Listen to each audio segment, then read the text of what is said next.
छात्रों नमस्ते। आज हम कक्षा 11 विषय हिंदी के पद्य 13 कदम मिलाकर चलना होगा, जो हमारे देश के पूर्व प्रधानमंत्री श्री अटल बिहारी वाजपेयी जी की रचित एक रचना है, एक आह्वान गीत है। उसके आरंभ के 3 पद्यांशों की समझ इस ऑडियो से प्राप्त करेंगे। छात्रों, प्रस्तुत रचना कदम मिलाकर चलना होगा का हम विस्तार से अध्ययन करें उसके पहले प्रस्तुत गीत के रचनाकार श्री अटल जी का विस्तृत परिचय हम पहले प्राप्त कर लें। माता कृष्णा देवी एवं साधारण अध्यापक कृष्ण बिहारी लाल वाजपेयी जी के पुत्र श्री अटल जी का जन्म छात्रों मध्य प्रदेश के ग्वालियर शहर में हुआ था। कवि हृदय राजनेता श्री अटल जी संवेदनशील मन के ओजस्वी रचनाकार रहे हैं। साहित्य रसिक वाजपेयी जी स्वतंत्रता प्राप्ति के लिए कई बार जेल भी गए। अटल जी 3 बार दुनिया के सबसे बड़े लोकतंत्र यानी कि छात्रों हमारे देश के प्रधानमंत्री बने। लोकमान्य तिलक पुरस्कार, सर्वश्रेष्ठ सांसद एवं गोविंद वल्लभ पंत पुरस्कार से पुरस्कृत श्री अटल जी को राष्ट्र के प्रति उनके समर्पित सेवाओं के लिए पद्म विभूषण से भी अलंकृत किया गया।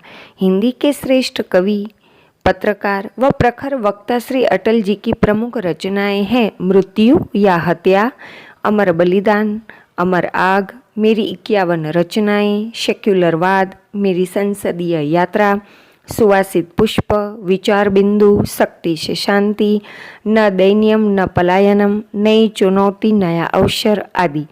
अपनी प्रतिभा, नेतृत्व क्षमता और लोकप्रियता के कारण 4 दशक से भी अधिक समय भारतीय संसद के सांसद रह चुके एवं जिन्होंने अपने जीवन का क्षण क्षण और शरीर का कण कण राष्ट्र सेवा के यज्ञ में अर्पित कर दिया, ऐसे श्री अटल जी की प्रस्तुत रचना या इस आह्वान गीत कदम मिलाकर चलना होगा कि हम बात करें तो इस गीत में हम सब भारतवासियों को उन्नति की राह पर आगे बढ़ने के लिए कदम मिलाकर चलने का आह्वान कवि करते हैं। माना कि इसमें बहुत कठिनाइयां हैं, फिर भी सभी को साथ मिलकर चलना होगा। उस रास्ते पर चलते हुए अपना सब कुछ न्यौछावर करने की प्रेरणा या सीख देने वाले प्रस्तुत गीत के आरंभ के पद्यांश में श्री अटल जी ने लिखा है, बाधाएं आती है आए, गिरे प्रलय की घोर घटाएं, पाँवों के नीचे अंगारे, सिर पर बरसे यदि ज्वालाएं, निज हाथों में हंसते हंसते आग लगाकर जलना होगा, कदम मिलाकर चलना होगा। छात्रों, राष्ट्र के प्रति गहरा प्रेम रखने वाले कवि श्री अटल जी की प्रबल इच्छा थी कि किसी भी तरह हमारे देश की उन्नति हो, हम भारतवासी आगे बढ़े। पर छात्रों, श्री अटल जी यह भली भांति जानते थे कि हमारे देश में अनेक भिन्नताएं और अनेक राजनीतिक दल है, सबके अपने अपने विचार है। ऐसे में राष्ट्र की उन्नति के लिए कदम मिलाकर चलने में बड़ी कठिनाइयां हैं। फिर भी प्रथम पद्यांश के द्वारा उन्होंने उन कठिनाइयों का हंसते हुए सामना करने का संदेश हमें देते हैं। पर छात्रों, इन सारी बातों को हम समझे उसके पहले प्रस्तुत पद्यांश में प्रयुक्त अपरिचित शब्दों के अर्थ तथा समानार्थी विलोम आदि भी हम पहले जान ले। छात्रों, पद्यांश में प्रयुक्त शब्द बाधा यानी रुकावट, संकट, मुसीबत आदि, तो प्रलय अर्थात सृष्टि का अंतिम दिन, जिसे कयामत भी कहा जाता है, तो घोर का यहाँ हम अर्थ करेंगे भयंकर। तो घटा या घटाएं अर्थात काले काले बादलों का आकाश में गिर जाना। तो अंगारे मतलब जलता कोयला। ज्वाला या ज्वालाएं अर्थात आग की लपटें। तो काव्य में प्रयुक्त निज का अर्थ है अपना और निज शब्द का विलोम है पर या पराया। तो हाथ यानी हस्त या कर। तो छात्रों, यहाँ प्रयुक्त मुहावरा आग लगाकर जलना का अर्थ है स्वयं नष्ट होना। छात्रों, अब प्रस्तुत पद्यांश की बात करें तो प्रस्तुत गीत के इस पद्यांश में श्री अटल जी हम देशवासियों को उन्नति के, प्रगति के मार्ग पर आगे बढ़ने का आह्वान करते हुए कहते हैं कि उन्नति के मार्ग में, प्रगति की राह पर चाहे कितनी ही बाधाएं, मुसीबत क्यों न आए, प्रलय की या सर्वनाश करने वाली प्रलय की घोर घटाएं हमारे मार्ग में क्यों न आ जाए, हमारे मार्ग में हमारे पैरों के नीचे अंगारे ही क्यों न बिछे हों, यानी कदम कदम पर बड़े बड़े दुख और कष्ट से हमारा वास्ता क्यों ना पड़े, हमारे सिर पर मस्तक पर आग की लपटें अग्नि की ज्वालाएं क्यों ना बरस रही हो। कवि के अनुसार हमें इन सब का सामना करना होगा, इन सब का मुकाबला करते हुए आगे ही आगे चलना या बढ़ना होगा। इतना ही नहीं, देश की उन्नति के लिए वक्त आने पर निज हाथों में अर्थात अपने ही हाथों में हंसते हंसते खुशी खुशी आग लगाकर हमें अपना सर्वस्व देश हित एवं देश की उन्नति के लिए न्यौछावर करना होगा। निरंतर जूझते या संघर्ष करते हुए राष्ट्र की प्रगति के लिए हमें कदम मिलाकर अर्थात मिलजुल कर एक होकर सब भारतवासियों को आगे बढ़ने का संदेश प्रस्तुत पद्यांश के द्वारा कवि हमें देते हैं। अब आगे दूसरे पद्यांश की बात करें तो दूसरे पद्यांश में अटल जी ने लिखा है, हास्य रुदन में तूफानों में अगर असंख्यक बलिदानों में, उद्यानों में, वीरानों में, अपमानों में, सम्मानों में, उन्नत मस्तक उभरा सीना पीड़ाओं में पलना होगा, कदम मिलाकर चलना होगा।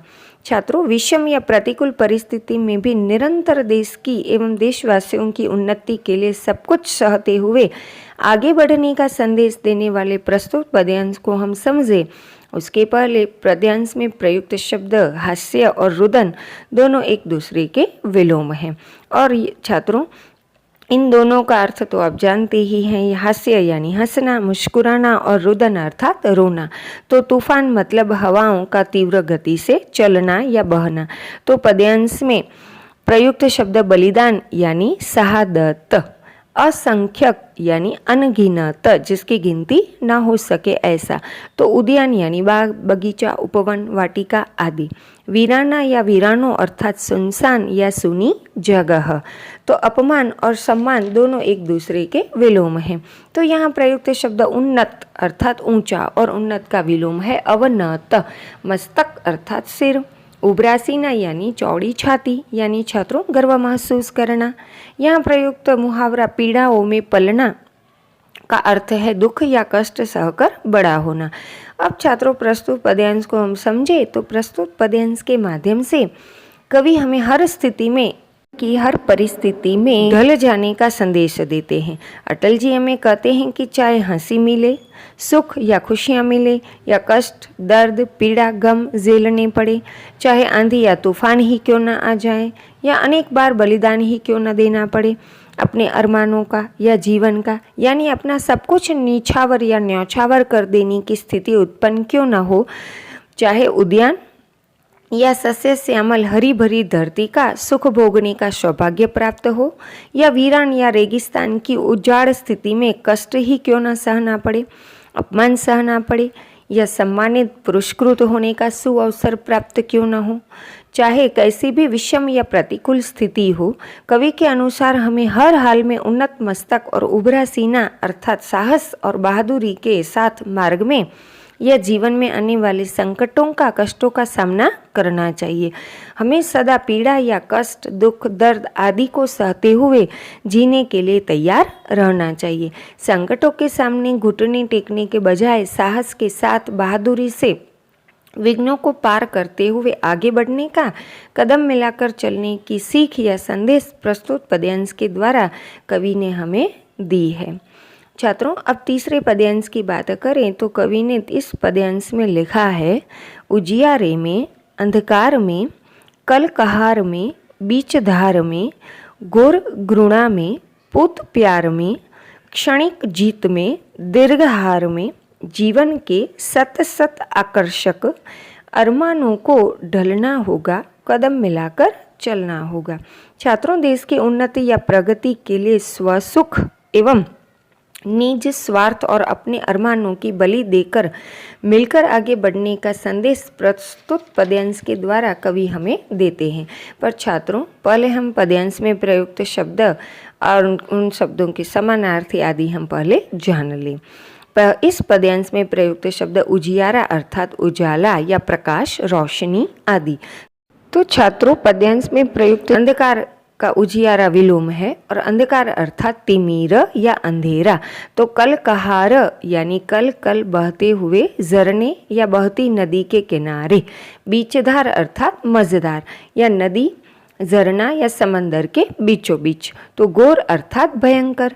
घृणा यानी नफरत और घृणा का विलोम है प्यार या प्रेम। पुत अर्थात पुत्र। क्षणिक यानी क्षण भर का और क्षणिक का विलोम है शाश्वत। तो जीत अर्थात विजय और विलोम है जीत का हार या पराजय। तो दीर्घ यानी लंबा और दीर्घ का विलोम होता है अल्प। तो जीवन का विलोम है मृत्यु। तो शत अर्थात 100, पर यहाँ इसका अर्थ करेंगे अनेक। तो आकर्षक अर्थात लुभावना और आकर्षक का विलोम है अनाकर्षक। तो अरमान का अर्थ है चाह या इच्छा या अभिलाषा, तमन्ना, आकांक्षा आदि। अब छात्रों, प्रस्तुत पद्यांश को समझे। तो इस पद्यांश के द्वारा कवि हम भारतवासियों को कहते हैं कि मार्ग में चाहे उजाला हो या अमावस्या का घोर अंधेरा ही हो, कल कल बहते झरने या नदी का किनारा हो या बीचधार यानी कि मझधार में हो, यानी हम सुरक्षित या सामान्य स्थिति में हो या चारों ओर से मुसीबत से घिरे हुए हों, लोगों की भयंकर घृणा या अपमान, गालियां आदि का पात्र बनना पड़े, या पुत्र प्यार अर्थात पुत्र जैसा प्यार, अपनापन आदि मिले, क्षण भर की जीत मिले या दीर्घ काल तक हार या दुख दर्द का सामना करना पड़े, पर हमें इनकी परवाह नहीं करनी चाहिए। भले ही सुंदरता या पैसे या पद का आकर्षण या प्रलोभन हमें आकर्षित क्यों न करे, पर हमें देश हित व देश की प्रगति उन्नति के लिए अपने अरमानों का बलिदान देने के लिए सदा तत्पर रहने का संदेश तथा कदम मिलाकर आगे बढ़ने का संदेश कवि इस पद्यांश के द्वारा हमें देते हैं। उम्मीद है छात्रों, ये तीनों पद्यांश आप अच्छे से समझ गए होंगे। अब बाकी के अंतिम 2 पद्यांशों की समझ हम अगले ऑडियो से प्राप्त करेंगे।